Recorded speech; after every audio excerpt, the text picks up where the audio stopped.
दोस्तों, इस वीडियो में हम स्टोरी एक्सप्लेन करने वाले हैं फॉल मूवी की, जो साल 2022 में रिलीज हुई थी। मूवी की शुरुआत में हम देखते हैं एक married couple Dan and Becky को, जो पहाड़ के ऊपर चढ़ रहे थे एंड उनके साथ थी बेकी की बेस्ट फ्रेंड हंटर। सब कुछ सही जा रहा था एंड वो ऊपर पहुंचने ही वाले थे, बट डैन के ऊपर चढ़ते वक्त उसके सामने एक छोटी सी केव आ जाती है एंड उसके अंदर एक चिड़िया का घोंसला था। डैन जैसे ही केव के अंदर हाथ डालता है, वो चिड़िया उड़कर बाहर आती है एंड डैन का हाथ छूटकर वो बीच हवा में रस्सी के सहारे लटक जाता है। हवा में उल्टा लटकने की वजह से उसका बैलेंस बिगड़ जाता है एंड वो दोबारा बैलेंस नहीं बना पाता। तब बेकी उसकी हेल्प करने के लिए उसके पास नीचे जाने लगती है, बट कोई फायदा नहीं होता। तब तक डैन की रस्सी खुल जाती है and Dan Becky and Hunter के सामने नीचे गिर जाता है। इसके बाद सीन चेंज हो जाता है एंड कहानी 51 हफ्ते आगे बढ़ती है एंड हम देखते हैं बेकी को, जो बार में बैठी है एंड अभी तक डैन के हादसे को भुला नहीं पाई। वो आज भी डैन को बहुत मिस करती है। उसने डैन की अस्थियों को अभी तक संभाल कर रखा है। डैन के गम को भूलने के लिए उसने शराब का सहारा लेना शुरू किया है एंड वो हद से ज़्यादा पीने लगी है। वो रोज़ डैन के नंबर पर कॉल करती है एंड डैन को याद करती है। शराब पीने के बाद बेकी बार से बाहर निकलती है, जहां पर उसके डैड उसे घर ले जाने के लिए आए थे।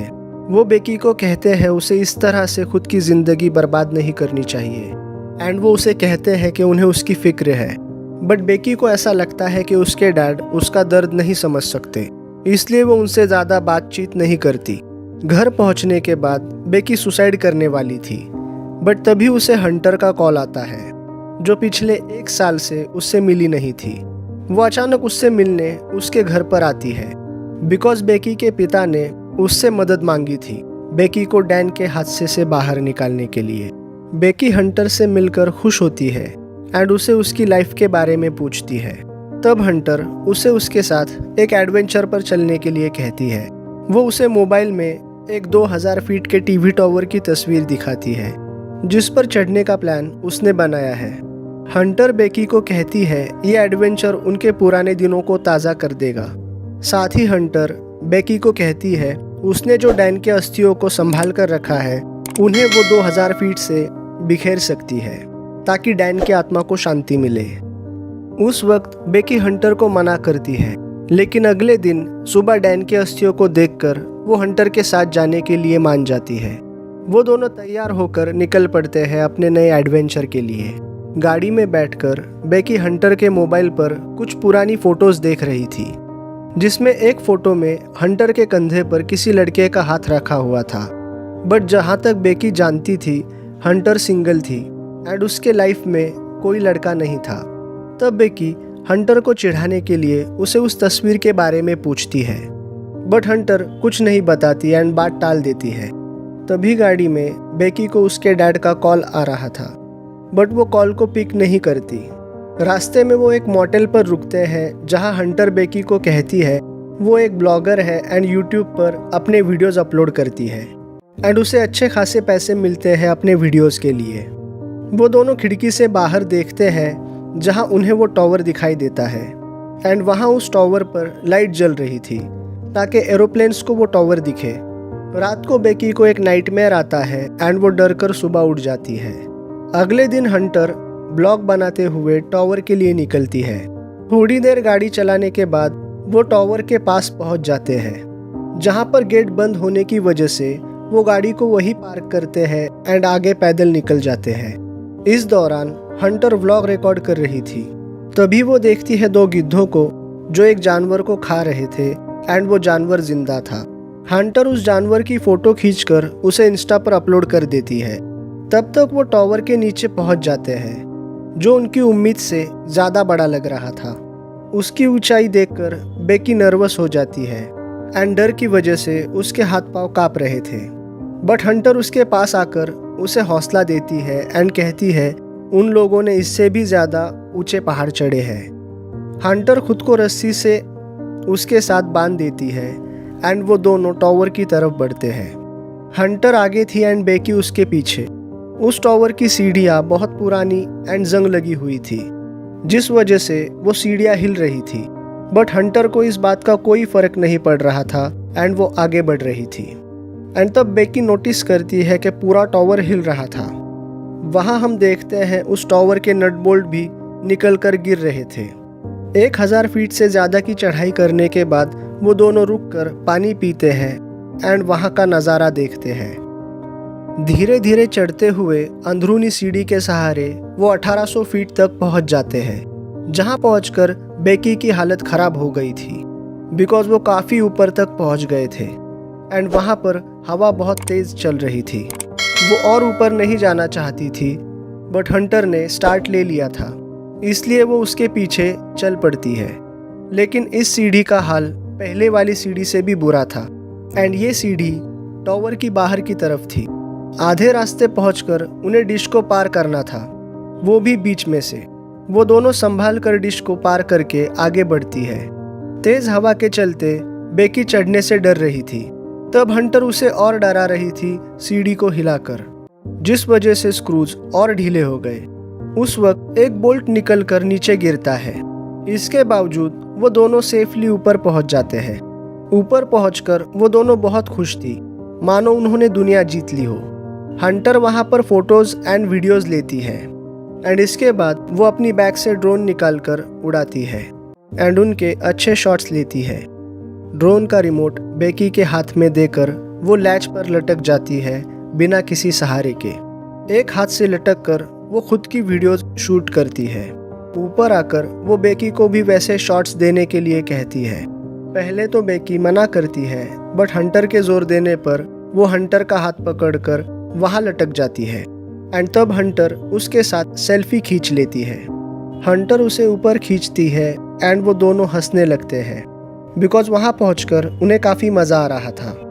अब बारी आती है असली काम की, जिसके लिए बेकी हंटर के साथ आई थी।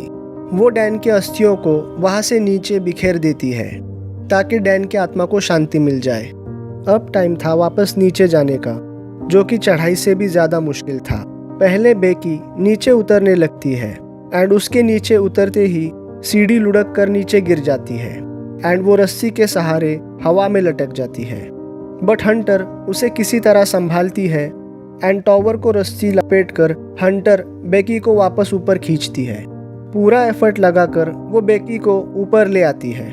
ऊपर पहुंचकर बेकी एंड हंटर जोर जोर से हंस रहे थे, लेकिन उन्हें पता नहीं था कि पूरी सीढ़ी टूट चुकी है। जब वो दोनों नीचे देखते हैं तब उन्हें पता चलता है वो दोनों वहाँ फंस चुके हैं एंड तब दोनों बुरी तरह से घबरा जाते हैं। वो अपना मोबाइल निकालकर हेल्प के लिए कॉल करने की कोशिश करते हैं बट उनके मोबाइल पर सिग्नल ही नहीं था। वहाँ ऊपर एक बॉक्स लगा हुआ था, उसमें उन्हें एक बाइनोक्यूलर एंड एक फ्लेयर गन मिलती है। तब उन्हें रियलाइज होता है उनका बैग डिश पर गिर गया है एंड उनकी पानी की बोतल भी उसी बैग में थी। बेकी पैनिक करने लगती है बिकॉज वो ऊपर फंस गए थे एंड उन्होंने किसी को बताया नहीं था कि वो यहाँ पर आने वाले हैं। बट हंटर उसे कहती है वो शांत रहे बिकॉज सीढ़ियों की आवाज़ सुनकर कोई ना कोई पुलिस को कॉल कर देगा। बट वहाँ दूर दूर तक कोई दिखाई नहीं दे रहा था। इस बीच हंटर की नज़र बेकी के पैर पर पड़ती है, जहाँ पर गिरने की वजह से कट लगा था एंड वहाँ से बहुत सारा खून निकल रहा था। हंटर अपनी शर्ट उतारकर उसके पैर पर बांधती है, जिसके बाद वो दोनों इंतज़ार करते हुए बैठ जाती है कि कोई आकर उन्हें बचा लेगा। कुछ देर बाद माहौल को थोड़ा हल्का करने के लिए बेकी हंटर का इंटरव्यू लेने लगती है। उन दोनों का मूड हल्का होने के बाद हंटर बाइनोक्यूलर से आसपास देखने लगती है, जहाँ पर उसे एक आरवी दिखाई देती है बट उन्हें पता नहीं था उसमें कोई रहता है या नहीं। हंटर को याद आता है जब वो टावर के नीचे थे तब उन्हें सिग्नल मिल रहा था। ये सोचकर हंटर एक पोस्ट टाइप करके सेंड करती है एंड मोबाइल को सिग्नल मिलने के लिए रस्सी की मदद से फ़ोन को नीचे लटका देती है ताकि वो मैसेज उसके फॉलोअर्स तक पहुंच जाए एंड उनमें से कोई पुलिस को कॉल करके उनकी लोकेशन बता दे। बट काम नहीं बनता। तब फ़ोन को और नीचे करने के लिए हंटर खुद को लटकाकर फ़ोन को अपने हाथ में पकड़ लेती है, लेकिन ये आइडिया भी काम नहीं करता। तब वो वापस ऊपर आ जाती है, जिसके बाद वो दोनों फ़ोन को किसी तरह सेफली नीचे पहुंचाने का प्लान बनाते हैं। ताकि फ़ोन नीचे फेंकने के बाद टूटे ना। इसलिए हंटर खुद का शूज़ निकालकर फ़ोन को उसमें अच्छी तरह से रखकर उसकी पैडिंग करती है, जिसके बाद वो फ़ोन को ऊपर से नीचे फेंक देते हैं। एंड वो उम्मीद पर थे कि फ़ोन नीचे जाते ही मैसेज पोस्ट हो जाएगा, बट उनकी पैडिंग के बावजूद फ़ोन ऊपर से गिरकर टूट जाता है। अब इन्हें ये नहीं मालूम कि फ़ोन सेफली नीचे पहुंचा है या नहीं, एंड वो मैसेज हंटर के फॉलोअर्स तक पहुंचा है या नहीं। अब ये यहाँ बैठकर सिर्फ इंतज़ार ही कर सकती है। इसी बीच बेकी नोटिस करती है हंटर के पैर पर एक टैटू है 143 का, यानी कि आई लव यू। तभी हंटर देखती है नीचे कोई आदमी अपने डॉग को घुमा रहा है। उन्हें देखकर वो दोनों ज़ोर ज़ोर से चिल्लाने लगती है, बट उनकी आवाज़ नीचे नहीं पहुंचती। वो डॉग हंटर के जूते एंड टूटे मोबाइल के पास जाकर सूंघने लगता है। उस आदमी का ध्यान खींचने के लिए बेकी अपने दोनों पैरों के जूते निकालकर नीचे फेंकती है।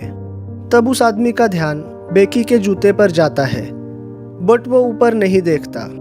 वो जूता वहीं पर फेंककर वहाँ से चला जाता है। तब बेकी फ्लेयर गन फायर करने लगती है, बट हंटर उसे रोकती है बिकॉज वो आदमी उनकी तरफ देख ही नहीं रहा था। तब हंटर बाइनोक्यूलर से आरवी की तरफ देखती है। वहाँ पर एक और आदमी था एंड वो दोनों पार्टी की तैयारी कर रहे थे। उनका खाना देखकर इनको भी भूख लग रही थी। रात को बेकी अपने फ़ोन में एक वीडियो देख रही थी जिसमें वो एंड डैन डांस कर रहे थे, एंड उन्हें देखकर हंटर काफ़ी दुखी थी। रात को सही वक्त देखकर बेकी उस फ्लेयर गन को चला देती है, एंड आरवी से वो दोनों लोग बेकी को एंड हंटर को देख लेते हैं। उन्हें देखकर वो आरवी को लेकर उनकी कार तक पहुंच जाते हैं, एंड उन्हें आता देख बेकी एंड हंटर खुश हो जाती है। वो दोनों कार तक आते हैं एंड कार के इर्द गिर्द देखकर कार को चुरा कर अपने साथ ले जाते हैं। ये देखकर वो दोनों अपसेट हो जाती है। तब तक उस टावर पर लाइट आ गई थी। उन दोनों को काफ़ी नींद आ रही थी, बट जहाँ पर वो बैठे थे वहाँ पर सोना काफ़ी रिस्की था। वहाँ बैठकर वो दोनों बातें कर रहे थे, एंड बातों बातों में बेकी हंटर से उसके 143 वाले टैटू के बारे में पूछती है, बिकॉज डैन हमेशा उसे 143 कहता था। तब हंटर बेकी को सच बता देती है कि डैन के साथ उसका अफेयर चल रहा था। वो बेकी को कहती है वो डैन से बहुत प्यार करती थी एंड वो उसे बहुत स्पेशल फील कराता था। ये सुनकर बेकी शॉक हो जाती है क्योंकि डैन के लिए वो मरने जा रही थी एंड उसने उसी की बेस्ट फ्रेंड के साथ मिलकर उसे चीट किया। हंटर आगे बोलती है डैन की मौत के बाद उसे भी काफ़ी सदमा लगा था एंड इसलिए वो उससे मिलने नहीं आई। अगले दिन सुबह बेकी का अलार्म बजता है जो उसने सेट किया था हंटर का मोबाइल फेंकने से पहले। अब हंटर का मोबाइल फेंके 24 घंटे हो चुके थे एंड अभी तक कोई हेल्प नहीं आई थी। उन दोनों को काफ़ी प्यास लग रही थी एंड पानी की बैग नीचे डिश पर पड़ी थी, जिसे लाने के लिए हंटर नीचे उतरती है एंड नीचे जाने से पहले वो बेकी को अपने किए पर सॉरी कहती है। हंटर नीचे पहुंच जाती है, बट उसका हाथ वहां तक नहीं पहुंच रहा था, इसलिए वो रस्सी को खोलकर स्विंग करते हुए डिश पर कूद जाती है। वहां पर वो थोड़ा पानी पीकर उस बैग को सेल्फी स्टिक की मदद से रोप पर लटका देती है एंड खुद कूदकर उस रस्सी को पकड़ लेती है। बेकी उसे जोर लगाकर ऊपर खींच रही थी। हंटर सीढ़ी तक पहुंच गई थी, बट अचानक उसका पैर फिसल जाता है एंड वो नीचे गिर जाती है। हिम्मत करके बेकी नीचे देखती है, तब हंटर बैक पर लटकी हुई थी एंड उसका हाथ बुरी तरह से छिल गया था। वो बेकी को कहती है वो ऊपर नहीं चढ़ सकती, इसलिए बेकी को उसे खींचना पड़ेगा। धीरे धीरे बेकी हंटर को ऊपर खींच ले आती है। बैग ऊपर आने के बाद वो एक नया प्लान बनाते हैं। बैग में हंटर का ड्रोन था जिसकी मदद से वो अपनी लोकेशन किसी को बता सकते थे, इसलिए बेकी एक नोट लिखती है एंड उसे ड्रोन पर चिपका कर उसे मोटेल तक भेजने की सोचते हैं, जहाँ पर कोई शख्स उस नोट को पढ़कर पुलिस को कॉल करके उनकी लोकेशन बता देगा। बेकी ड्रोन को मोटेल की ओर उड़ाती है, बट थोड़ा उड़ने के बाद ड्रोन की बैटरी खत्म होने लगती है। बड़ी मुश्किल से वो ड्रोन को वापस ले आती है।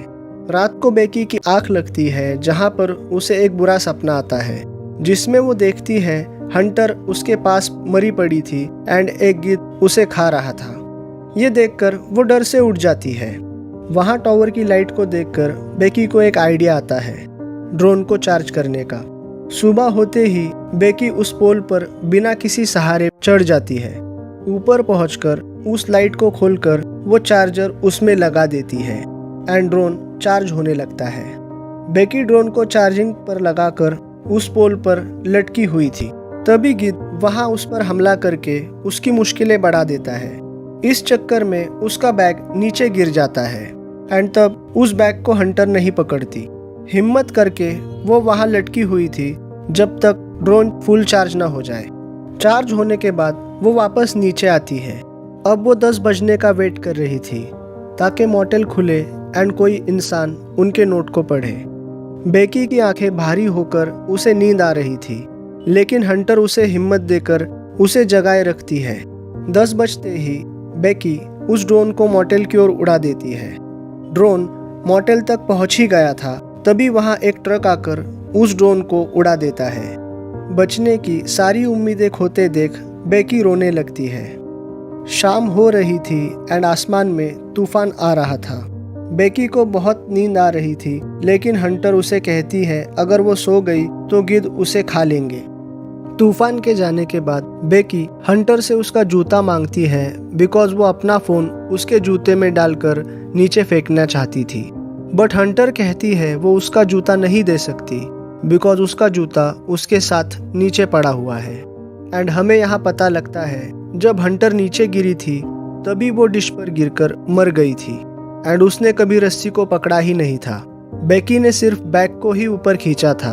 असल बात ये थी कि बेकी हंटर की डेथ को एक्सेप्ट नहीं करना चाहती थी। हिम्मत करके वो तूफान का भी सामना करती है एंड अपने डैड के लिए एक मैसेज रिकॉर्ड करती है। एंड इधर हम उसके डैड को देखते हैं जो बेकी के लिए परेशान हो रहे थे। अगली सुबह वो बेजान पड़ी थी, तभी उसके पास एक गिद्ध आता है एंड उसे मरा समझकर खाने लगता है। तभी वो गिद्ध को पकड़कर उसका सिर पटक पटक कर उसे मार देती है एंड उसे खाती है। शाम को वो फाइनल प्लान को अंजाम देने के लिए रोप को सीढ़ी पर लगाकर वो नीचे हंटर की लाश के पास पहुंच जाती है। वहां पहुंचकर वो मोबाइल में अपने डैड को मैसेज लिखकर अपनी लोकेशन उन्हें बताती है, जिसके बाद वो फोन को हंटर के जूते में डालकर वो जूता हंटर के पेट में डालती है एंड हंटर की बॉडी को नीचे फेंक देती है। बॉडी नीचे गिरने के बाद मैसेज उसके डैड को मिल जाता है एंड वो पुलिस को बताकर अपनी बेटी को लाने बेकी की बताई लोकेशन पर पहुंचते हैं। वहां पहुंचकर वो एक डेड बॉडी को देखते हैं, जिसे देखकर उन्हें लगता है उन्हें पहुंचने में देर हो गई, लेकिन वो बॉडी हंटर की थी। तभी बेकी को सही सलामत देखकर वो खुश हो जाते हैं एंड बेकी अपने डैड को गले लगाकर रोने लगती है। इसी के साथ ये मूवी यहीं पर खत्म हो जाती है। दोस्तों, आपको वीडियो कैसा लगा हमें नीचे कमेंट करके ज़रूर बताइए और ऐसे ही इंटरेस्टिंग वीडियोस के लिए हमारे चैनल को सब्सक्राइब कीजिए। मिलते हैं आपसे अगले वीडियो में।